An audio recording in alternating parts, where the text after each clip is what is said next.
vamos a cambiar el frente de la información. Ahora hablamos de educación e inteligencia artificial. Sí, porque la ANEP viene desarrollando distintas instancias de debate para analizar cuál es la situación y cuál es el vínculo entre inteligencia artificial y educación dentro y fuera de las aulas. Parte de las principales preguntas surgen de los expertos y las autoridades es si el sistema está preparado para recibir a la inteligencia artificial. ¿Cuáles son los principales impactos de estas nuevas aplicaciones en la educación en Uruguay? Para hablar de ello recibimos a Roberto Balaguer, psicólogo y magíster en educación. Bienvenido. Muchas gracias por la invitación. Bienvenido. Expliquemos brevemente, para el que no lo conoce, qué son el ChatGPT, por ejemplo, estas nuevas aplicaciones que están a disposición de los estudiantes y de todo el mundo. Bien, esto viene, digamos, un poco a darle contexto de la educación en Uruguay.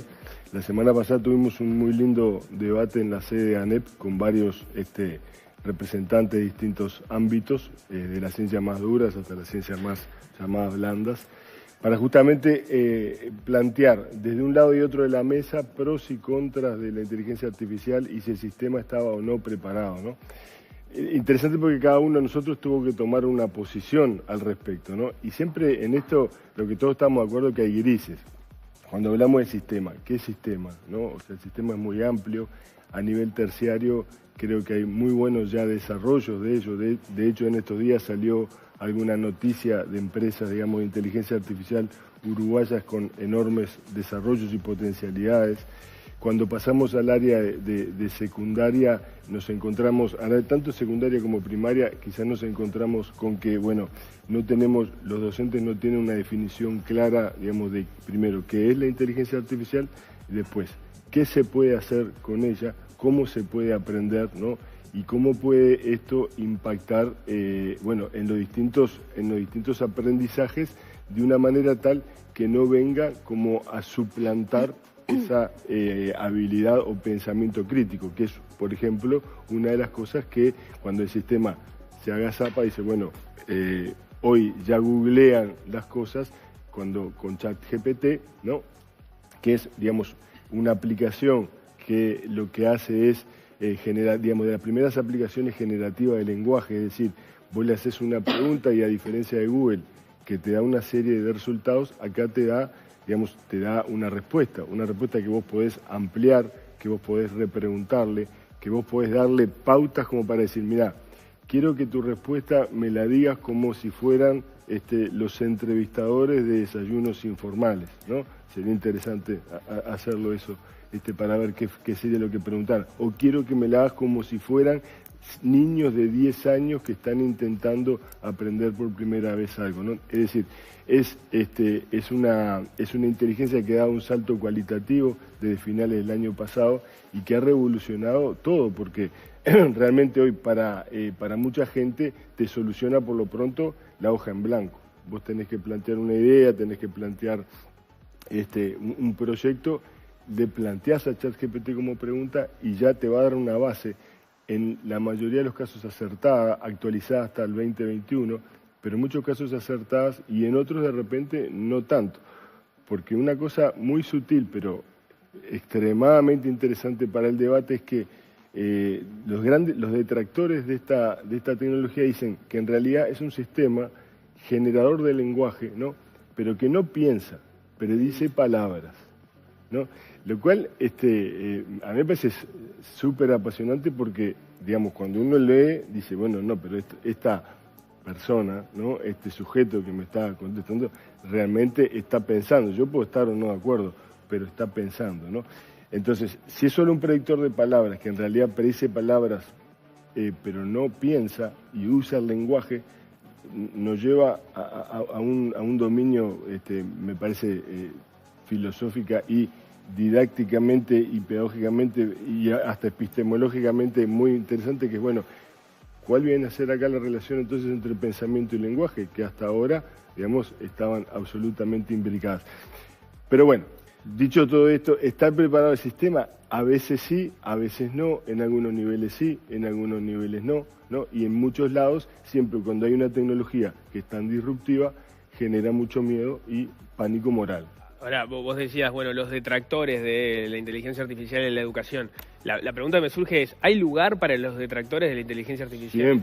Siempre. No, siempre. Digo cómo, porque da la impresión de, es como quererse oponer a la calculadora, ¿no? O sea, si no es algo que inevitablemente va a terminar y entonces lo que tenés que hacer es decir, bueno, ¿cómo recibimos y cómo convivimos con esto? En lugar de decir, no, esto está mal, no debe entrar y tenemos que acercar lo más posible el ingreso de la inteligencia artificial en la educación. En la parte que a mí me tocó hablar, yo hablaba de cierto purismo que hay en la educación de todas las épocas, que es que nosotros aspiramos a que los estudiantes, digamos, solo usen la cabeza, ¿no? Lo cual está muy bien.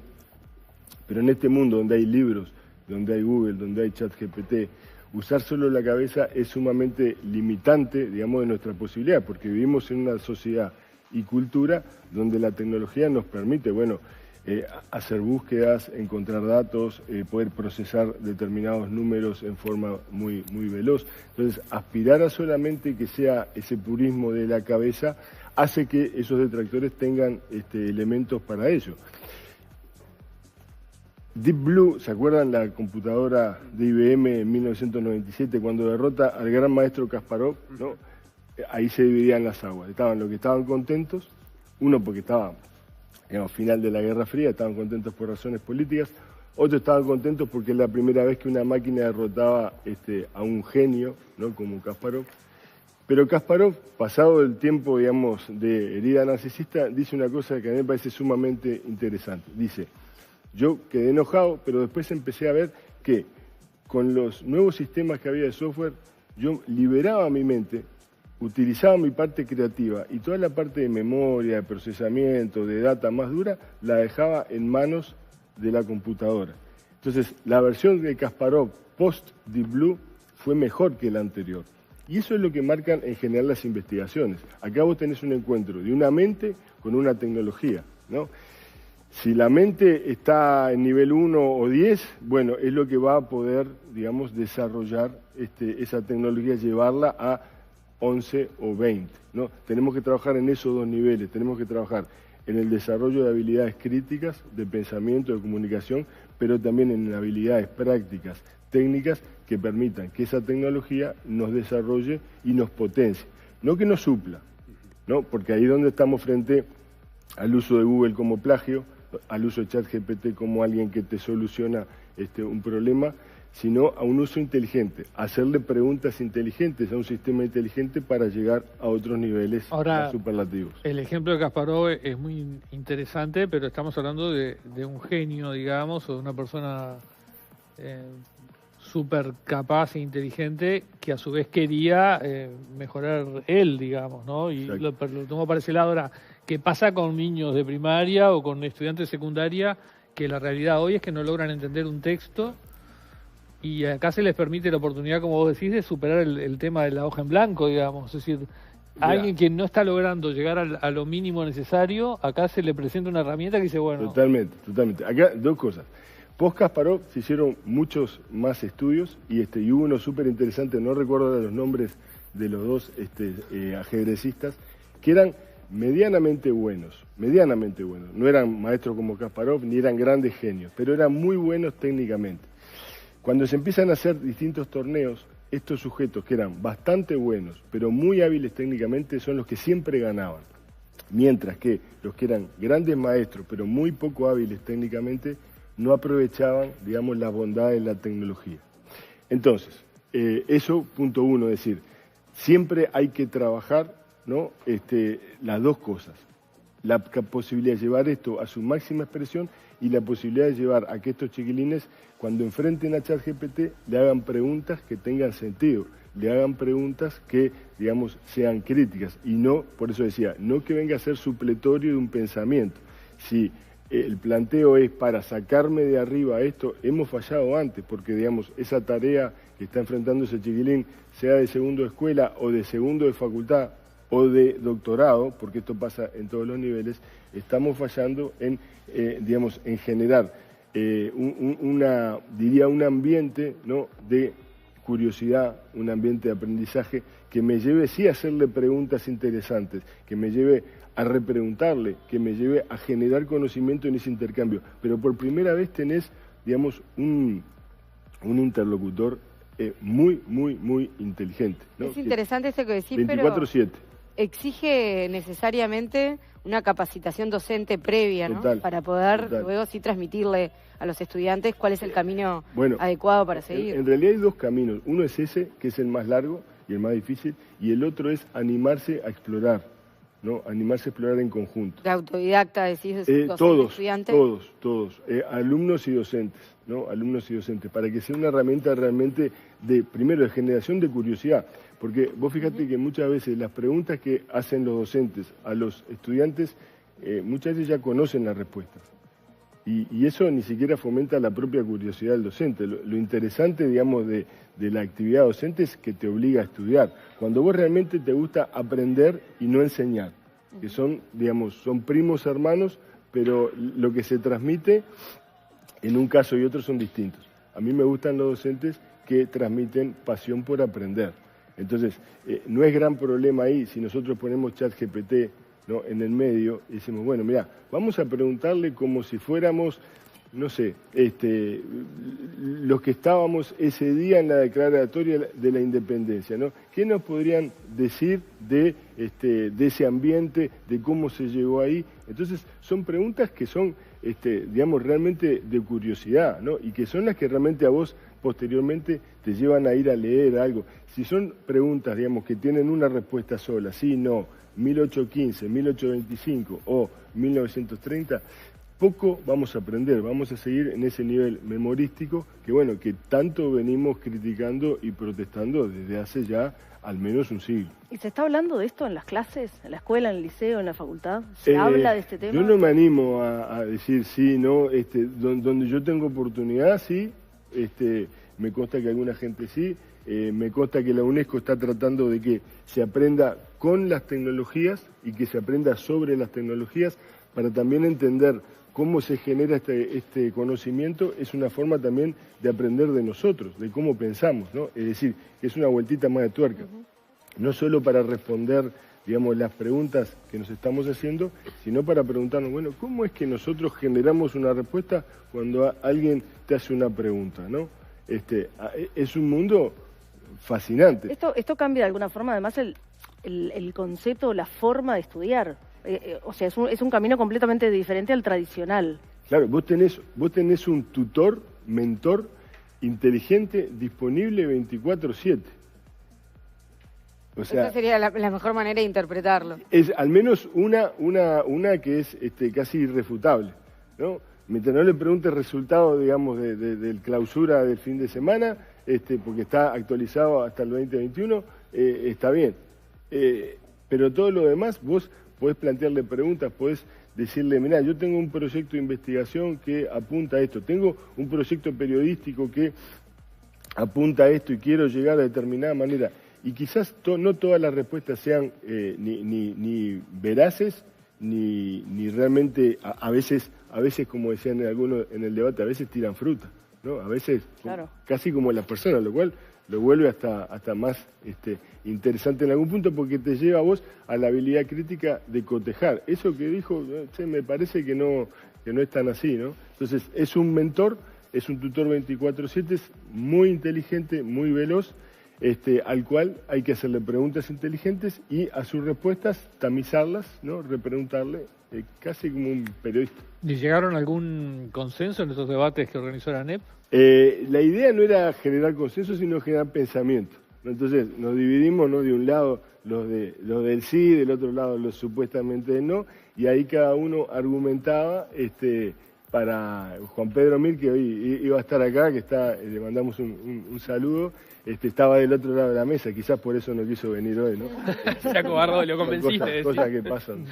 Me queda una ¿Vos estabas duda. al lado del sí y el del no? Yo estaba del lado del no, él quedó del lado del sí. Estaba al lado del no. Me queda la duda de conocer un poco qué es lo Una que broma, por la duda, porque después... Sí, obvio. No, ¿qué es lo que está haciendo el mundo? Bueno, el chat GPT tiene poco tiempo de vida y poca evidencia. En realidad hablábamos de que apareció a finales del año pasado, pero sabemos que están haciendo, por ejemplo, países como Finlandia, que son punteros a la hora de resolver problemas vinculados a la educación. Acá lo interesante es que tenés como dos movimientos bien contrapuestos. Tenés varios movimientos de quitar tecnología del aula, incluso de los países más desarrollados, frente a esto que no es estrictamente tecnología en sí, sino que es, digamos, una tecnología que vos la podés llevar en un celular, pero que es una tecnología más de pensamiento, ¿no? Y no tanto, digamos, técnica en el sentido de que te va a permitir hacer algunas cosas con ello como una computadora o eso, ¿no? Entonces, ahí tenés una suerte de contradicción que habrá que ver cómo se resuelve, pero lo que sí hay muchos manuales de lo que se llaman los prompts, ¿no? En educación, que es decir, que son las maneras de preguntarle, es decir, es como si vos tuvieras el oráculo y hoy en lo que se está trabajando mucho es en cuáles son las formas de preguntarle más adecuadas para obtener las respuestas que vos realmente querés. Y en realidad a mí eso también me parece muy potente, porque en general lo más importante es saber hacer las preguntas correctas, ¿no? Y no le voy a explicar a ustedes lo que eso significa, pero no solo en este ámbito, sino también en el ámbito de la investigación, de la ciencia. A veces las preguntas que nos estamos formulando... Define la investigación. Exacto, nos lleva, primero, eso es el corazón de la investigación, y a veces la pregunta inadecuada lleva a las respuestas inadecuadas. Cuando vos cambiás la pregunta y encontrás que esa es la pregunta correcta, te lleva a respuestas correctas, ¿no? Así que, pero creo que en eso hay desarrollos también en Argentina, por ahí hay algún paper por acá también, pero estamos frente a ese problema. Había como una vuelta atrás, digamos, de la tecnología, estaban digitalizando la educación porque los resultados que se habían encontrado no habían sido los esperados, el impacto que había habido no había sido el esperado al comienzo, pero esta tecnología que es de otro calibre, es de otro lugar, que va más por el pensamiento, va a ser, como vos decías, Nico, difícil de dejar afuera, ¿no? Porque realmente es como dejar afuera Google, ¿no? Que ya era muy potente, ¿no? Y que nos obligó a hacer preguntas no googleables, ¿no? Ahora ChatGPT nos va a llevar a hacernos preguntas que sean, digamos, que quizás haya que, en lugar de contestar, armar un proyecto, uno tenga que hacer, bueno, ¿cuáles fueron las distintas preguntas y las distintas respuestas que le fuiste haciendo a ChatGPT para ver tu procesamiento, tu forma de procesar el pensamiento? Roberto, grandes desafíos. Roberto Balaguer, muchas gracias por haber... Un gusto como siempre. Gracias. Ahora, ¿qué les parece si vemos cómo está el tiempo?